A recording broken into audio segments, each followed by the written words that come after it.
สบายดีข่อยชื่อว่ายุ้ยเนาะซึ่งมาจากกลุ่มอาสาสมัครแปลวไฟและมื้อนี้แมนข่อยจะมาพา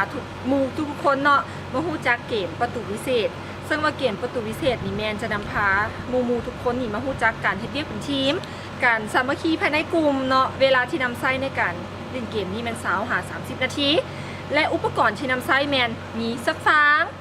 มีตัดและก็สกอตถ้าจำเป็นเนาะและเกมนี้แมนเหมาะสำหรับวัยรุ่นกติกานั้นก็คือมีอยู่ว่า1แมนเฮาจะมาแบ่งทีมกันซึ่งอิงตามจำนวนผู้เข้าร่วมหรือว่าถ้าพวกเฮาอยากรู้จักกันเฮ็ดเป็นทีมแท้ๆแมนเฮาเฮ็ดเป็นทีมเดียว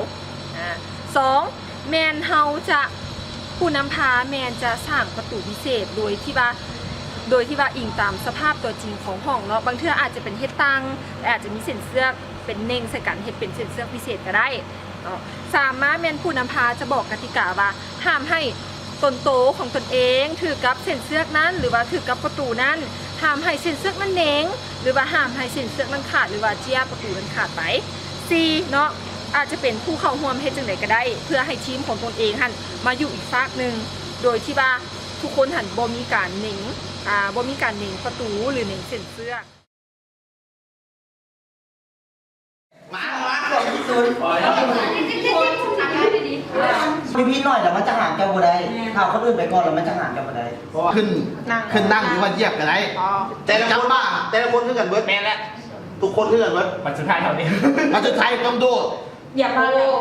กันจับเลย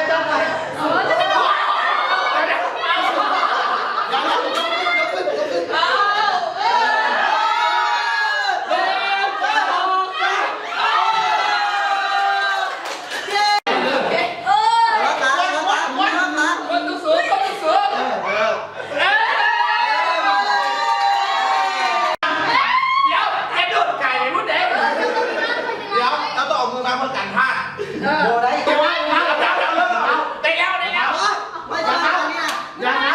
ย่าเป้าพาคนมาเดินจะมาไอ้เลย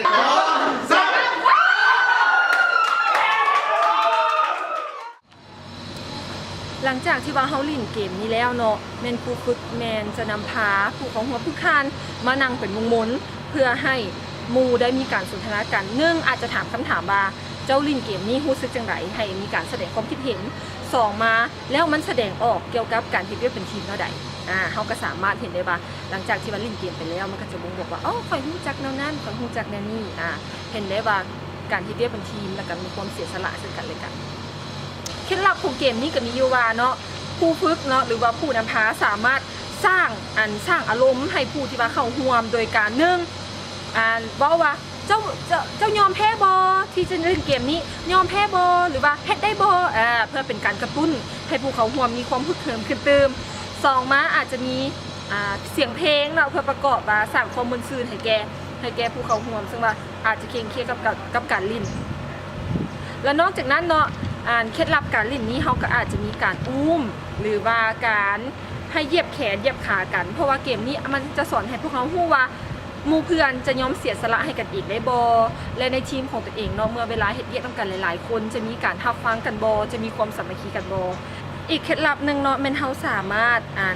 แบ่งจำนวนผู้เข้าร่วมได้เช่นตัวอย่างว่ามีจำนวนผู้เข้าร่วม15คนแม่นเฮาจะใช้เวลา30 นาที